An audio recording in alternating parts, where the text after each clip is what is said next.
Bonjour à toutes, bonjour à tous. Bienvenue dans ce nouvel épisode du Cambio Gab. Je suis Gloria Oussou. Nous sommes à l'orée de la rentrée scolaire, une période pleine de défis et d'enjeux pour les enfants, les parents, mais également pour les enseignants. Aujourd'hui, nous allons parler d'éducation, de scolarité, mais également de cette protection indispensable qu'offre la Générale des Assurances du Bénin à travers son produit Gab RC scolaire. Nous en parlerons aujourd'hui avec Madame Claire Azoumé et, comme à l'accoutumée avec moi, Monsieur Alfred Sagboran. Bienvenue, mesdames et messieurs. Merci. Heureuse d'être là. D'accord. Alors, Claire, je vais vous demander de vous présenter à nos internautes. Alors, je m'appelle Claire Azoumé. Je suis enseignante. Je suis également gérante de l'école Le Petit Poussé, qui est une école maternelle et primaire inclusive qui a fêté ses 35 ans l'année dernière. Donc, d'accord. Ben, merci d'être sur Cambio Gab. Monsieur Alfred Sagboran, bonsoir. Bonsoir. On va, comme je l'ai tantôt dit, parler d'éducation et de scolarité. Et Monsieur Alfred Sagboran portera aujourd'hui la casquette de parent d'élèves et il adressera toutes ces interrogations à Madame Azoumé. Madame Azoumé, bonsoir. Bonsoir, Monsieur Sagboran. Oui, je suis très heureux de vous avoir en face de moi parce que je me pose beaucoup de questions quant à comment est-ce que nous pouvons accompagner nos petits poussés, comme vous l'avez déjà surnommé, comme nos petits-enfants, comment est-ce que nous pouvons les accompagner au cours de l'année scolaire. Donc déjà, ce que je voudrais comprendre, selon vous, quels sont les grands défis que auxquels nous devons faire face en année scolaire avec nos enfants? Je dirais qu'il y a 4 points de vigilance pour la rentrée, 4 points de vigilance pour les parents quand on prépare une rentrée. Le premier, c'est la logistique. Le rythme change, on reprend les transports tôt, il faut préparer les goûters. Donc ça représente une logistique à préparer pour le parent. Okay. Ça, c'est 1. 2, il y a le stress financier. On le sait tous, entre la scolarité à payer, les fournitures à acheter, l'uniforme à coudre, il y a un stress financier particulier pour un parent. Donc si ça n'a pas été planifié, et même si ça l'a été, des fois c'est assez compliqué. Moi, je vois beaucoup aussi à la maternelle un peu d'émotion. Les mamans qui amènent l'enfant pour la première fois. Des fois, c'est les mamans qui pleurent. Hein. Les petits, ça va très bien, ils explorent déjà. Et c'est les mamans qui sont... C'est un peu compliqué, il a 2-3 ans, de le laisser seul. On ne sait pas comment la journée va se passer. Et puis, petit à petit, on y fait face. Et je pense que la 4e tension qu'il va y avoir, c'est sur les résultats académiques. Si on sait que l'enfant a quelques fragilités, on va s'inquiéter. Ce qui va y arriver cette année, si c'est l'année du CEP, c'est encore plus grave parce qu'il y a le premier examen de la vie de l'enfant qui va arriver en fin d'année. Donc, logistique, stress financier, un peu d'émotion, de pincement au cœur et aussi vraiment l'académique et le pédagogique. Et à partir de quel âge vous recevez les enfants à l'école primaire? À l'école primaire, c'est le CI. Donc, la loi nous dit qu'un enfant peut commencer l'école, doit commencer l'école à 5 ans. 5 ans révolus. Donc, CI, le cours intermédiaire, c'est l'année où on accueille les enfants au primaire. Mais à la maternelle, c'est dès 2 ans. Dès 2 ans, il y a la petite section. 3 ans, la section des moyens. 4 ans, la section des grands. Donc, ça dépend beaucoup du parent. Certains parents gardent les enfants jusqu'à qu'ils aient 5 ans pour qu'ils commencent le primaire. Ils sont à la maison. Mémé, pépé, tante, oncle, tout le monde, ça se passe dans l'environnement familial. Et d'autres le mettent très tôt parce qu'ils travaillent ou elles travaillent. Donc, 2 ans, ils arrivent à la maternelle. Quand ils sont tout petits comme ça, oui.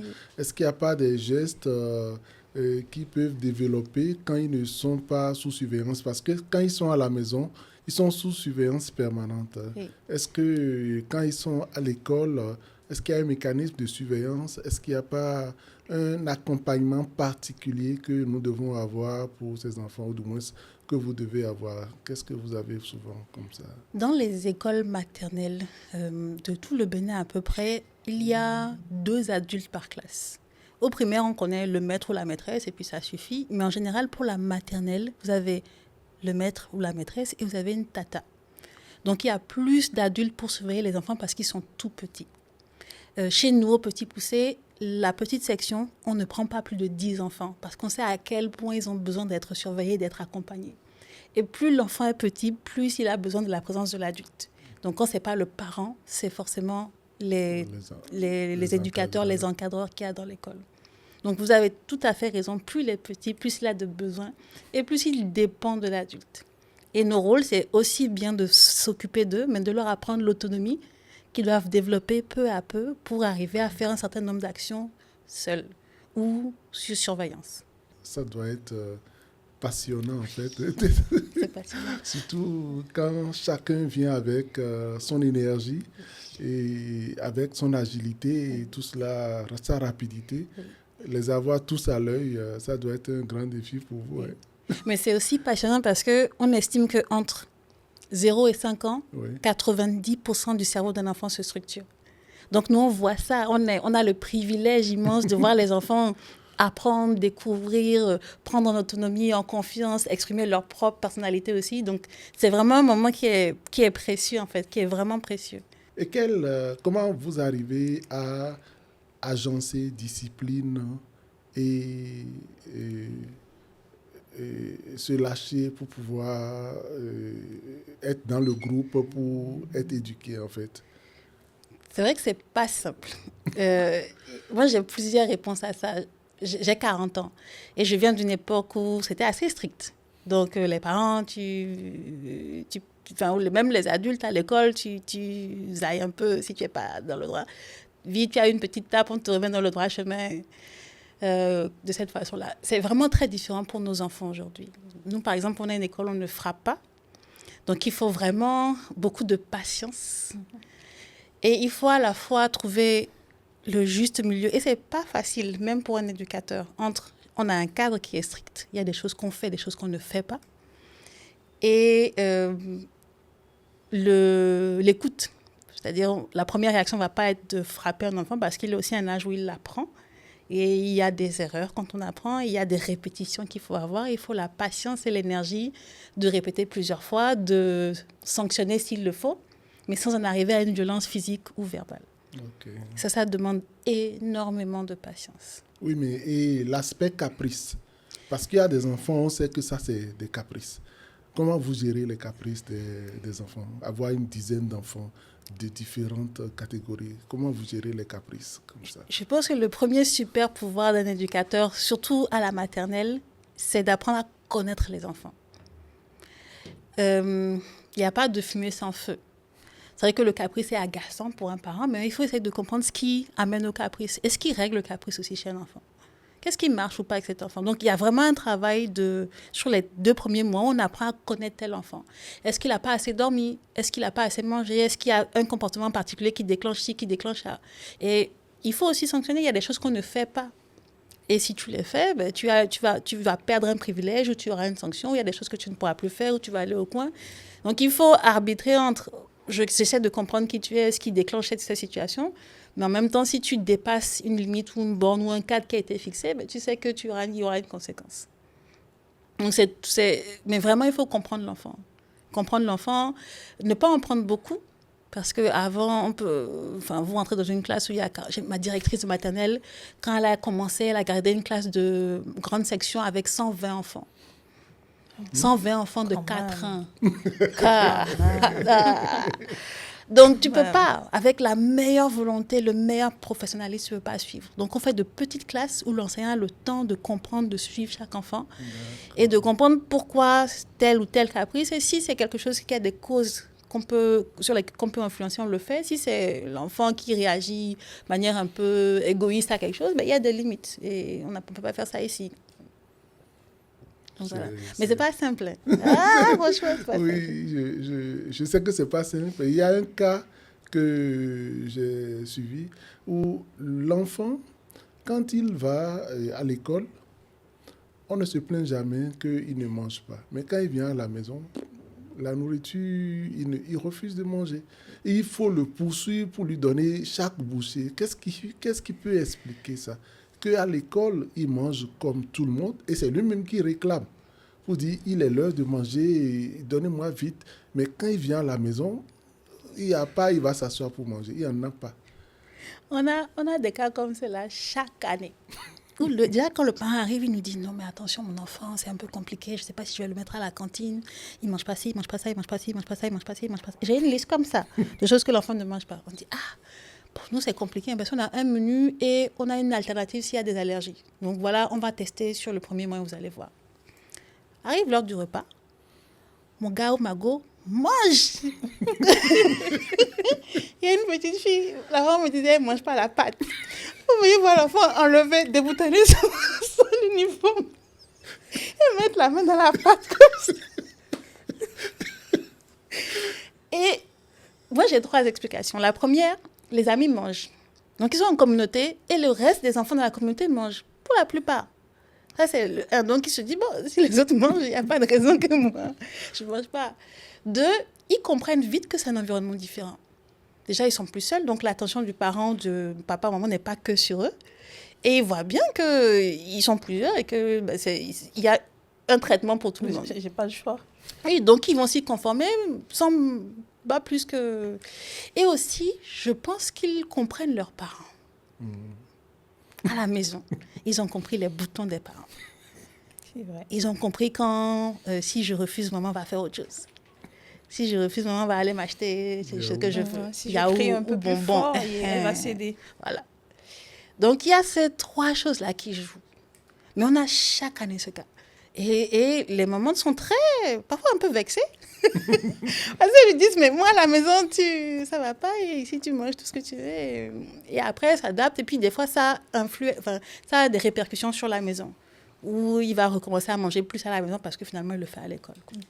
Moi, ça m'amène à poser une question. Là, j'ai l'impression, en fait, que le parent, il n'a pas bien cerné la personnalité de son enfant. Mais il y a un cas aussi où, du coup, l'enfant à la maison, il paraît l'enfant... ça, c'est beaucoup plus au primaire et vers l'adolescence qu'on le remarque. L'enfant parfait, sage, gentil à la maison. Mais à l'école, c'est carrément tout autre chose. Quel conseil donnerez-vous aux parents? Il y a une difficulté qui est générale dans notre société aujourd'hui, qui est le manque de temps. Et le manque de temps pour tout, notamment pour nos enfants. Et effectivement, chaque année, j'ai le sentiment d'avoir des parents en face de moi qui parfois ne connaissent pas leurs enfants, ils ne savent pas qui sont leurs enfants. Souvent parce qu'il n'y a pas de réel dialogue. Les parents disent à l'enfant ce qu'il doit faire, l'enfant fait, obéit. Et il n'y a pas dans l'autre sens l'enfant qui exprime ni ce qu'il veut, ni qui il est, ni ce qu'il ressent. Il n'y a pas forcément, dans notre culture, c'est pas des choses qu'on a appris à faire, qu'on sait faire. C'est ça. Et des fois, des parents passent à côté de leurs enfants. Et l'espace où l'enfant va exprimer qui il est réellement, ça va être parfois à l'école, ou ça va être l'endroit où il va, au contraire, décharger sa colère, décharger sa frustration dans cet espace-là. Surtout dans des environnements où il ne va pas être frappé, il n'y aura pas de répercussions physiques, quoi. Donc, il y a un livre que je conseille à tous les parents qui s'appelle « Écouter pour que les enfants parlent et parler pour que les enfants écoutent », qui est un livre sur comment est-ce qu'on rétablit des liens avec ses enfants, tout en gardant l'autorité nécessaire. On n'en fait pas un ami, ce n'est pas la discussion, c'est par contre, on apprend en créant un espace de dialogue à savoir qui est son enfant, réellement. Et je sais qu'on veut protéger les enfants de tellement de choses aujourd'hui. C'est impossible de mettre des enfants dans du papier bulle et de les protéger du monde. Par contre, si on muscle chez un enfant la capacité à venir dire quand ça ne va pas, si le parent est le refuge, si le parent est celui que l'enfant va venir consulter s'il y a un problème, s'il y a une difficulté, s'il y a une incompréhension. Mais justement, comment arriver à cela, être vraiment le refuge pour son enfant? J'ai une réponse qui ne va pas plaire peut-être aux gens, parce que je pense que la première chose, c'est de travailler sur soi. C'est nous, parfois, nos blessures, l'éducation qu'on a reçue, nos difficultés à communiquer, qui font qu'on n'établit pas cette discussion avec son enfant. Ça commence déjà par soi. Est-ce que nous-mêmes, on est bien avec nous-mêmes? Est-ce que ça va? Est-ce qu'on sait comment exprimer ce qu'on ressent? Est-ce qu'on a appris à le dire à nos enfants? Ça commence toujours par là. Ça commence par soi. En tant qu'adulte, que père, que mère, ça commence par soi. Et une fois qu'on est dans ce travail sur soi, on établit des rapports de communication avec son enfant. J'ai une maman qui me dit qu'elle a, dans son emploi du temps, qu'elle rentre à la maison, le week-end, un espace de discussion sur... Elle a 2 filles, une qui était au CI, une qui était au CM2. Et ça s'assied tous autour d'une table et elle parle des problèmes de la semaine. D'accord. Elle parle vraiment à bâton rompu, quoi. Et on écoute chacune et on prend 2 heures. Et on parle aussi de « tu as fait ça et ça m'a fait mal ». Elle dit qu'elle s'excuse en tant que mère. Quand dans la semaine, ça a été un peu vite et elle est passée à côté de quelque chose, elle a frappé un peu vite, elle n'a pas écouté telle explication. Elle dit que si elle sent qu'elle a fait une faute, elle s'excuse. Ce qui fait que systématiquement, ces enfants, quand ils ont une difficulté, parce que ça va toujours arriver, enfin, je pense que c'est le point commun, enfin, c'est le dénominateur commun pour tous, viennent lui parler de ça. S'ils ressentent quelque chose, s'il y a un adulte ou un autre enfant, là, ils viennent parler à leurs parents. Parce qu'il y a cet espace-là. Mais il y a des cas où les enfants, ils estiment que le parent a toujours raison. Parce que quand ils expriment ce qu'ils pensent qui a été mal fait par le parent, et le parent lui explique dans quelles conditions ça a été, que ce n'est pas une erreur de sa part, que c'est ce qui l'a conduit. L'enfant voit peut-être que cet enfant peut voir que le parent a toujours raison. Et si bien qu'il se dit, ah, si je vais là-bas maintenant, le parent va toujours avoir raison, que c'est toujours le parent qui a raison. Dans ce cas, par exemple, est-ce qu'il n'y a pas un risque dans l'échange avec cet enfant? Alors, ce qui est intéressant de votre exemple, c'est que c'est le parent qui explique. Il n'y a pas un espace d'écoute. Le parent explique comment ça doit être. Exactement. Mais je pense qu'en tant que parent, c'est aussi notre rôle de dire, enfin, d'expliquer les choses, de ce qui en est, pourquoi on fait X, Y, pourquoi on a posé tel acte. Je pense que c'est aussi notre rôle. Exact. Puis on essaie de les guider. Enfin, on transmet la réflexion qu'on a eue parce qu'on espère que demain, ça va les inspirer quand ils auront une réflexion similaire. Donc, c'est absolument normal de le faire en tant que parent. Oui, enfin, mais l'enfant trouve que c'est le parent qui a toujours raison, que lui aussi, il faut qu'il ait raison à des moments donnés. Que quand le parent s'est dit... du coup, il n'arrive plus à s'exprimer. Okay. Il se dit, quand je vais même le dire maintenant, le parent aura toujours raison. Je ne vais pas réellement être écouté, c'est exactement. C'est qu'on l'écoute, mais il pense que ce que lui fait n'est jamais bon. Quand il le fait, le parent lui arrive à démontrer que ce que tu fais, voilà pour ce qu'on doit faire. Et c'est pour ça que je t'ai chahuté, c'est pour ça que je t'ai montré ce qu'il fallait faire. Donc, il se dit, bon, même si je vais dire, je sais que c'est toujours papa ou bien maman qui a raison. Donc, dans ce cas, Quelle conduite adopter? Exact.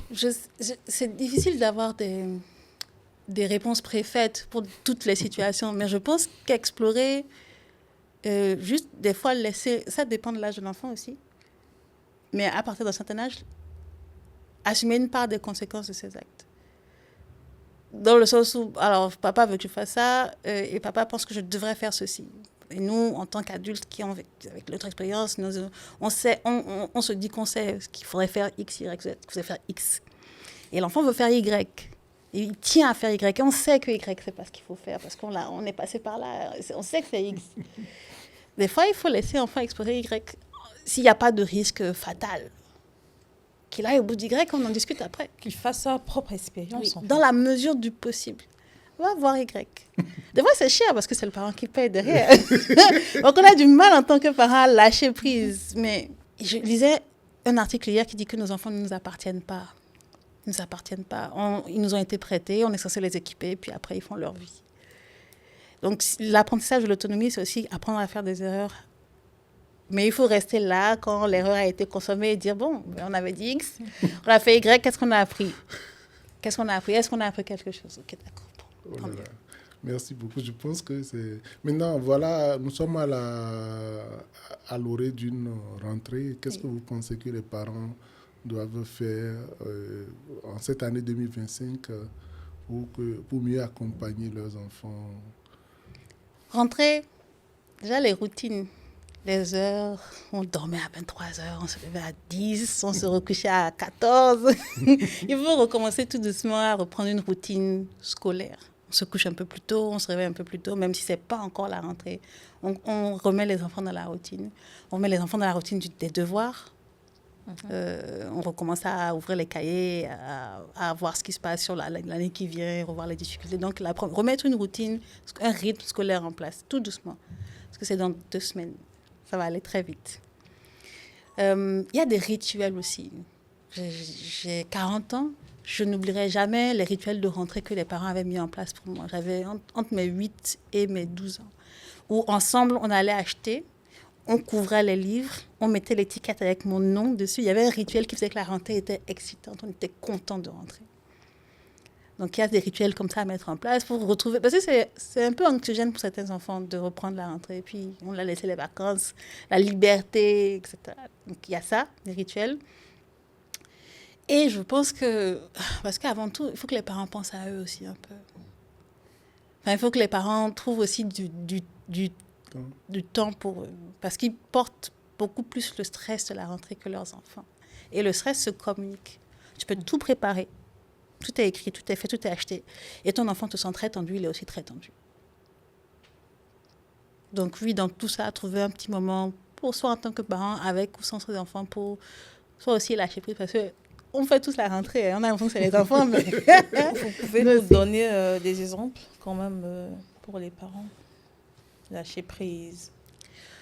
Moi, j'ai une maman qui me dit que régulièrement, il y a un jour de la semaine, elle disparaît. 3 heures. Papa, enfant, tout le monde là, c'est plus son problème pendant 3 heures. Elle leur a expliqué, c'est pas qu'elle fuit. Elle dit, j'ai 3 heures à moi dans cette semaine. Ils peuvent monter, ils peuvent descendre. Elle prend 3 heures. Elle ne décroche pas, hein, elle éteint. Et puis elle va soit avec des amis, elle va boire un coup, elle va manger. Ou elle fait, mais même elle va marcher. Elle dit, des fois, je vais juste m'asseoir à la plage. Je reste dans la voiture. Mais j'ai 3 heures d'espace pour moi. Il y a des parents qui le font avec leurs enfants. Ils prennent les enfants, ils vont à la plage, ils mangent, ils font un petit repas. Donc c'est important. Ils vont au cinéma. Enfin, il y a vraiment... Juste, c'est pas non plus... C'est vraiment trouver du temps pour soi. Oui. Trouver du temps de qualité pour soi. D'accord. Par contre, moi, ça m'amène également à poser aussi une question. Les enfants qui deviennent parents, comment on peut gérer ce genre de cas? Parce qu'aujourd'hui, dans la société, on observe beaucoup d'enfants parents. Je ne dirais pas que les parents ont démissionné. Je ne sais pas si c'est notre nouvelle société qui conduit à cela, mais... On a une école maternelle et une école primaire. Depuis près de 8 ans que je gère l'école, j'ai très peur d'ouvrir un collège. Parce que je trouve que l'adolescence, c'est cardio. C'est dur, l'adolescence. C'est dur, c'est très, très dur de gérer une adolescence. C'est pas simple du tout. Je ne sais pas quoi vous dire. Je sais pas s'il y a des recettes pour que... Je sais que oui, il faut parler, dialogue. On parle très peu de sexualité, donc au-delà même de dialoguer aux parents, les enfants peut-être ne savent même pas comment ça fonctionne. Donc, et personne n'en parle, l'école n'en parle pas, c'est interdit littéralement, et on n'en parle pas en famille non plus. Les enfants sont sur les réseaux pour se renseigner. TikTok n'est pas le meilleur... éducateur contre moi, ce qui m'a choqué, je pose cette question parce que j'en ai l'occasion aujourd'hui, c'est on est à l'orée de la rentrée et je discutais avec un jeune. Ça va, comment tu gères ta rentrée et tout? Il fait oui, tata, je fais des petits jobs et pour m'acheter. Et c'est pas forcément un enfant qui manque du minimum à la maison. Parce que je vois ça à un moment très active. Oui. Et il est dans un cadre vraiment familial, papa, maman, frère et soeur. Et qu'il me sorte cette réponse. Ça m'a fait me poser beaucoup de questions. Je me dis, mais attends, est-ce que les parents sont conscients de sa réponse? Je fais des petits jobs pour me payer. Pour te payer quoi? Il veut se payer quoi? Non, c'est une vraie question. Qu'est-ce qu'il voulait acheter? Des fournitures. Oh. Pour m'acheter ma chaussure. Parce que bon, je sais pas. Papa, alors que papa et maman sont dans un autre schéma pour toi, quel type de petit job? Où sont les parents à ce moment-là? C'est vrai, ça se rapproche un peu de ma question. Est-ce que les parents, ils savent vraiment, réellement, qui est cet enfant?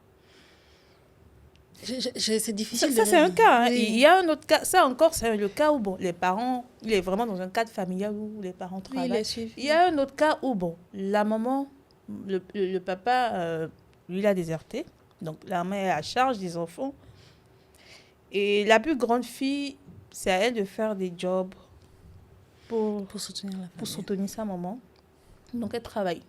Est-ce que vous en rencontrez, vous à petit poussé? Alors, moi, mon public, c'est vraiment maternelle primaire. Donc, j'ai des parents très jeunes.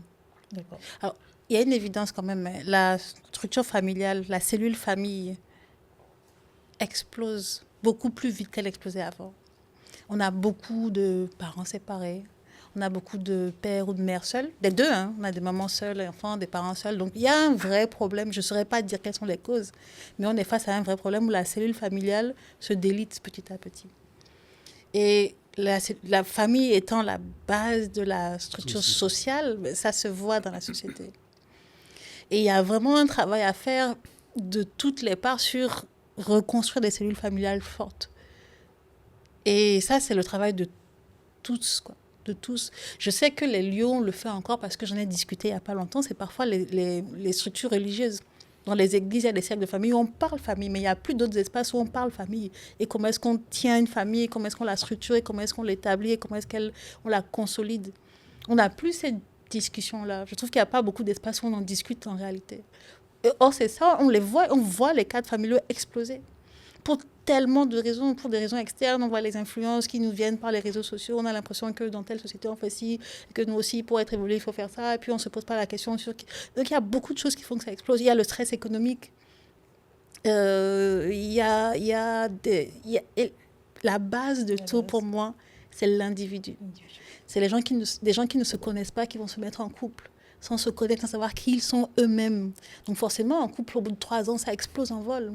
Donc, il y a vraiment la question de qui nous sommes, est-ce qu'on est bien avec nous-mêmes. Pour pouvoir faire famille, il faut être bien avec soi. Avec soi-même. Et quand je vous entends parler depuis tout à l'heure, je me rends compte que c'est vraiment la communication, la base, pour pouvoir communiquer. Moi, j'ai une question que je vais dupliquer en deux. Comme vous faites la maternelle et le primaire, quel est l'âge le plus élevé des élèves au primaire que vous avez eu?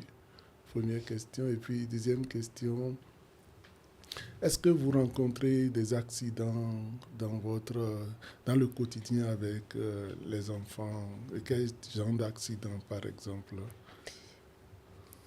Alors, l'âge le plus élevé qu'on ait au primaire, je pense qu'on a eu 12 ans, sachant que l'âge officiel auquel on est censé arriver au CM2, c'est 10 ans. Donc, on a eu quelques enfants qui avaient 1 année ou 2 années de plus. Donc, en moyenne, c'est ça. On fait du 2-12 ans. Les accidents, c'est notre lot quotidien. Ah bon? Ah oui, les incidents plutôt que les accidents, on va dire. Nous, on a un bâtiment sur 3-4 étages. Okay. Donc, on a beaucoup de marches, beaucoup d'escaliers. Et l'enfant, c'est le mouvement. Alors ça, de base, c'est la base. Un enfant, bonne santé, bouge tout le temps, le plus possible. Quand tout le monde bouge en même temps, forcément, de temps en temps, on se rentre dedans. Donc, on a beaucoup de ça. Cette année, je pense qu'on en a eu une quinzaine. Donc, d'enfants qui courent, puis on s'est rentré dedans, on s'est cogné la tête, il m'a poussé, je suis tombée. Donc, il y a tous les incidents qui sont liés au mouvement des enfants eux-mêmes. Parce que c'est une boule d'énergie. Quand ça a été assis 3 heures, il faut que ça court très vite après.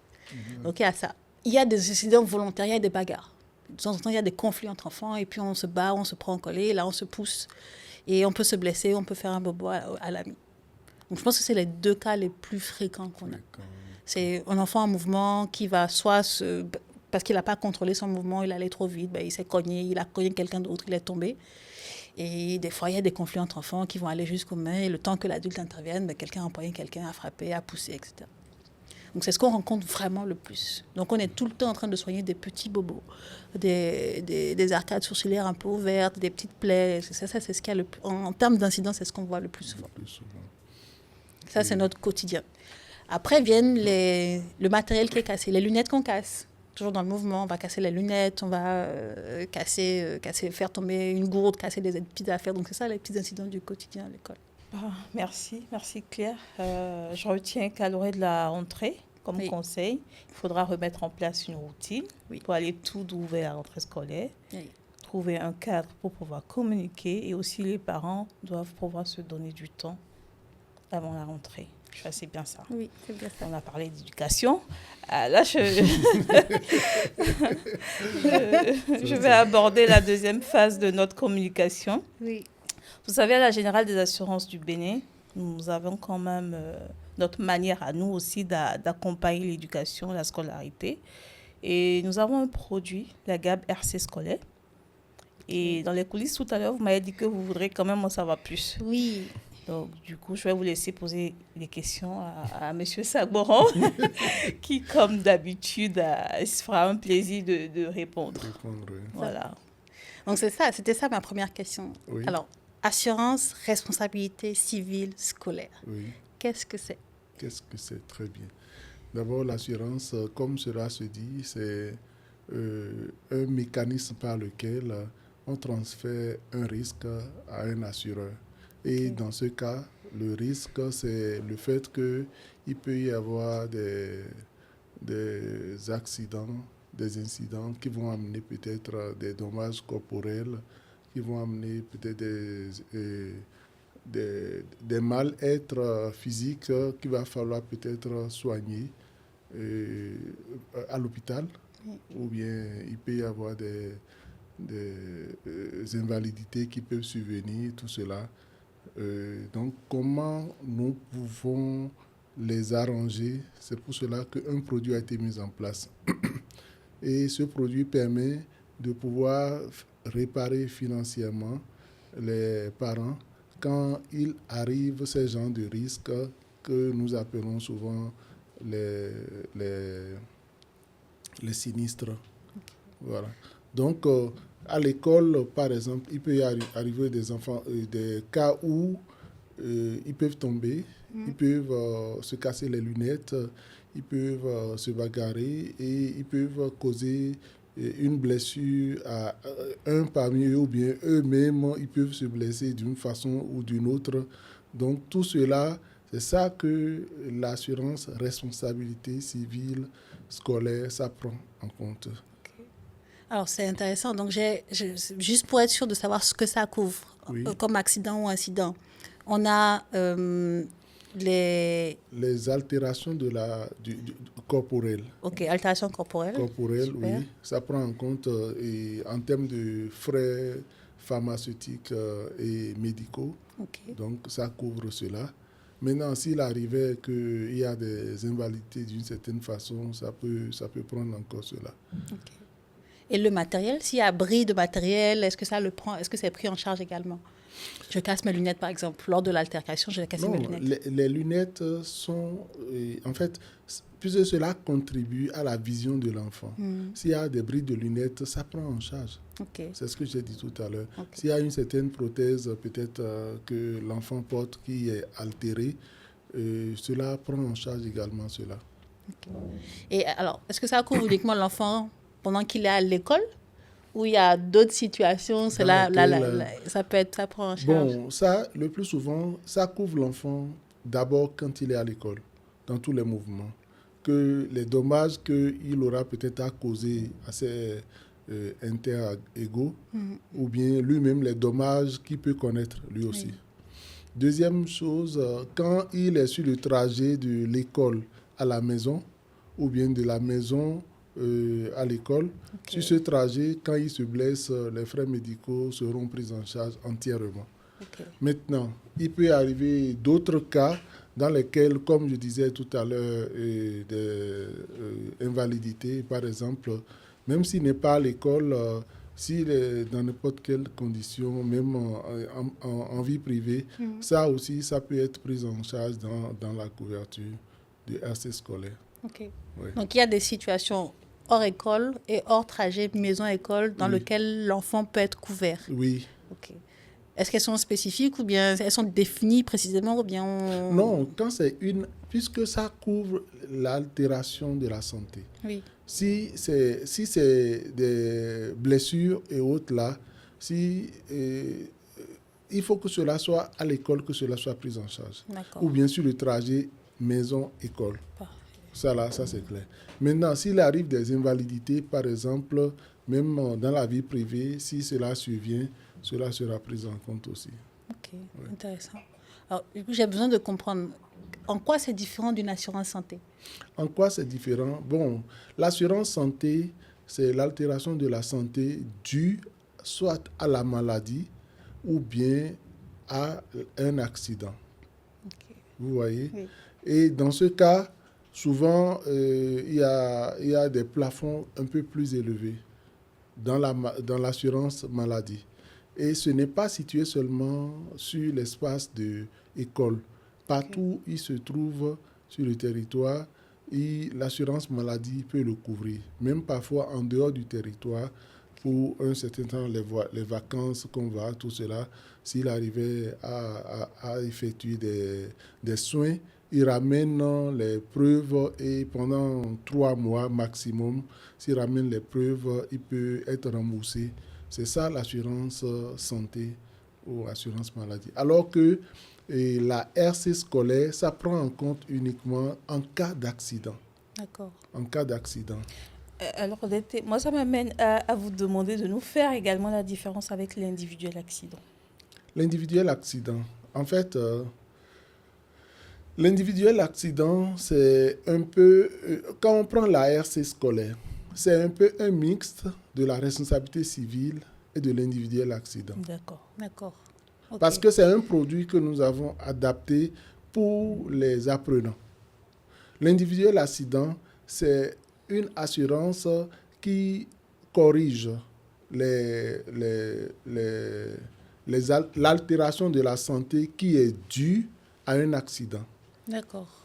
Maintenant, là, il faut que cela soit uniquement, partout où il se trouve, dans les plafonds où il va se définir. Je prends un exemple. Quelqu'un dit, quel que soit l'accident que je vais survenir, je voudrais que l'assurance me couvre dans la hauteur de 200 000, par exemple, en frais médicaux et pharmaceutiques. Donc, ça veut dire qu'il est à la maison, il est au boulot, il est sur son lieu de travail, au marché. Quand il est blessé et il se prend en charge, il réunit les preuves et il les amène à l'assureur qui va le rembourser. D'accord. Quand c'est dû à un accident, oui. L'accident peut être accident de circulation comme accident domestique. Il sera pris en charge. Et là, il y a 3 couvertures. Il y a les frais médicaux et pharmaceutiques, il y a invalidité partielle, il y a également, on ne le souhaite pas, le cas de décès. C'est ça le volet individuel accident. Maintenant, cette assurance a été mixée, a été intégrée à la RC scolaire. Okay. La responsabilité civile, normalement, selon ce que dit le Code civil, c'est en son article 1382 à 1386, tout fait que nous créons qui crée dommage à autrui, nous avons l'obligation de réparer ce dommage-là. Vous voyez? Donc, je suppose, je crée une blessure à quelqu'un, soit du fait d'une bagarre ou du moins de façon involontaire, j'ai l'obligation de réparer cela. Okay. Donc, oui, allez-y.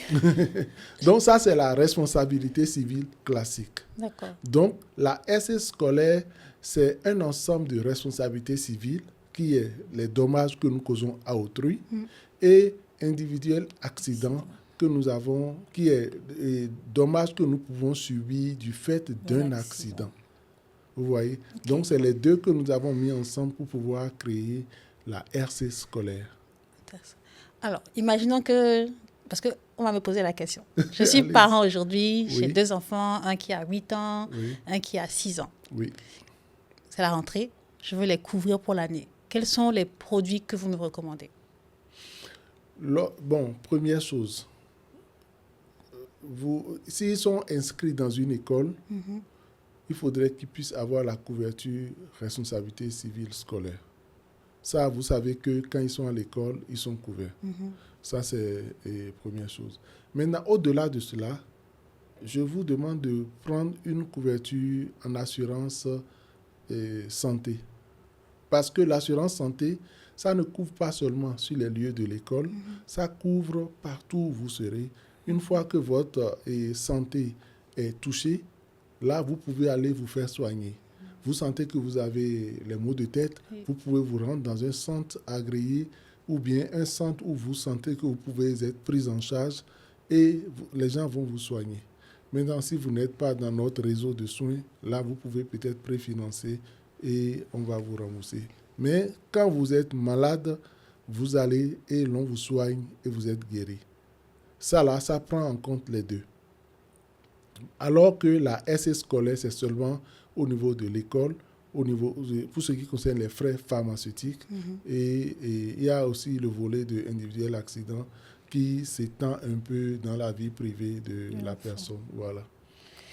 Quelle est la particularité qu'offre la RC scolaire de la Générale des Assurances du Bénin? Merci beaucoup. La RC scolaire, tel que ça fonctionne normalement, c'est sur remboursement des frais médicaux et pharmaceutiques. Voilà. Mais il arrive des moments où les souscripteurs disent quand ça arrive, ils n'ont pas toujours les moyens de le faire. La RC scolaire de la GAB offre l'opportunité aux souscripteurs de pouvoir se faire soigner dans un réseau de soins.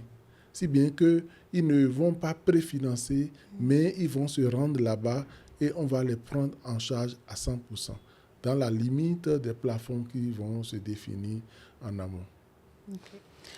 Alors, Claire, après toutes ces réponses, que diriez-vous à un parent à qui vous demanderez bien évidemment de souscrire à une assurance ou de participer dans les frais de scolarité à souscrire à une assurance RC scolaire pour son enfant et qui vous répondra c'est pas important une assurance. Pourquoi? De toute façon, si mon enfant a un pépin, un souci, je m'en charge. C'est pas... Quelle sera votre réponse pour lui? Alors, j'avoue que nous, on prend les devants. En tant qu'école, on a une assurance responsabilité civile scolaire. On n'est pas encore à la GAB, mais ça devrait venir. Merci. Mais nous, on impose dans les frais de scolarité l'assurance responsabilité civile scolaire. Mais par contre, ce que moi j'apprends, ce qui m'intéresse, c'est de lui dire, mais en complément, vous avez tout intérêt. Parce que les enfants, il y a plein de petits bobos. Il y a plein de... Et nous, en plus, on a des enfants à besoins spécifiques, donc qui ont des besoins en santé qui peuvent être conséquents. Donc, ce qui m'intéresse dans ce que dit le DT, c'est maintenant, je peux recommander d'avoir recours à une assurance santé en complément de l'assurance de responsabilité civile scolaire que l'école offre déjà dans sa scolarité. Et alors, il a dit quelque chose de très intéressant sur le tiers payant qui est une préoccupation régulière des parents. Donc, c'est-à-dire qu'on peut aller dans un réseau et que je n'ai pas avancé d'argent et que s'il y a urgence, mais mon enfant sera pris en charge correctement. Donc ça, c'est une information très intéressante. Pour vous qui utilisez les produits d'assurance, puisque vous avez dit que vous avez une assurance responsabilité civile, oui. Est-ce qu'aujourd'hui, à notre époque, c'est encore un mythe? Est-ce que la réponse de dire les assureurs, ils ne règlent pas souvent, est-ce que c'est toujours réel, cette question, cette réponse? Non, c'est absolument faux. Alors, je pense qu'il y a une opacité. On ne comprend pas. J'ai posé des tonnes de questions tout à l'heure quand elle est arrivée parce que je pense qu'en tant qu'individu lambda, on ne comprend pas comment fonctionne l'assurance et il y a on associe l'assureur à un voleur qui nous prend de l'argent alors qu'il ne nous arrive rien. Et ma réalité avec les assureurs, elle est complètement différente. Nous, on a constamment des petits incidents qui sont constamment réglés. J'avoue que ce qui m'a intéressé tout à l'heure aussi, c'est que si j'ai une tension avec mon assureur actuel, c'est les délais. Donc, ça peut prendre plusieurs mois et de savoir qu'à la GAB, c'est 1 à 2 semaines. Je me suis dit, ça avance, le service s'améliore. Mais non, c'est indispensable d'avoir ce genre de service. Et ça nous a été utile à tellement de reprises que je ne peux pas souscrire à ce mythe. Assurance ne sert à rien. Impossible.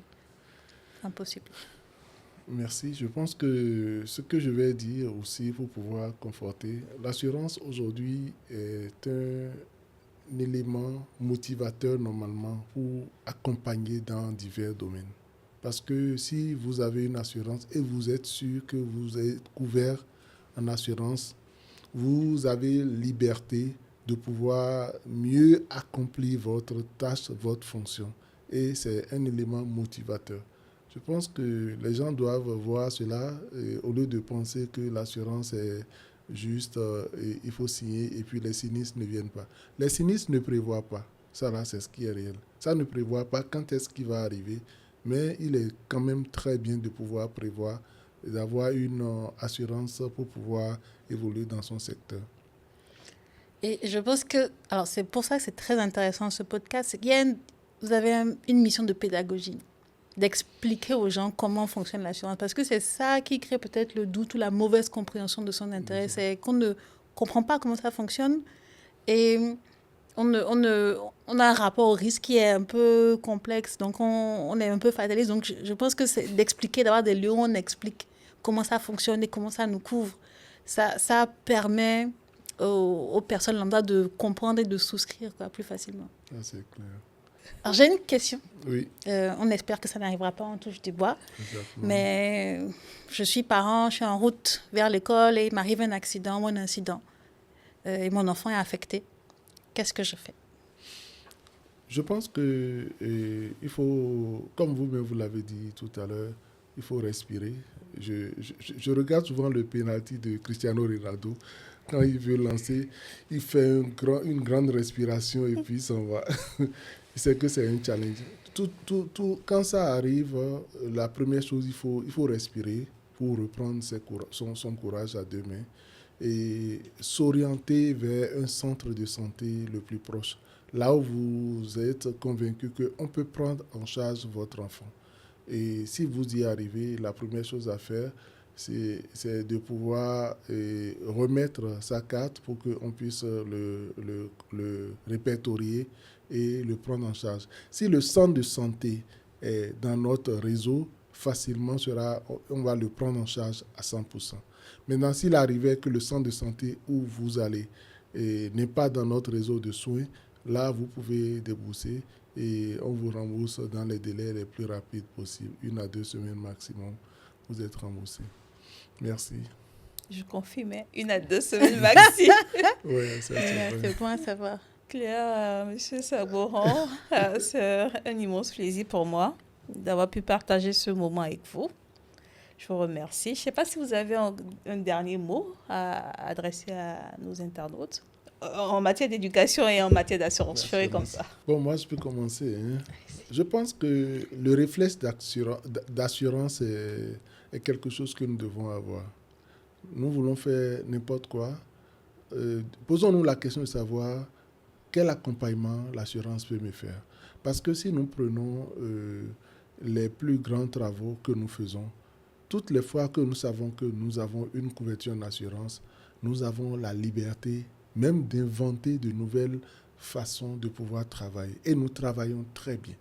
Donc, il faut toujours avoir le réflexe de pouvoir se couvrir. Je suis peut-être un conducteur de voiture, que je m'assure que mon assurance est à jour et j'ai les meilleures assurances possibles.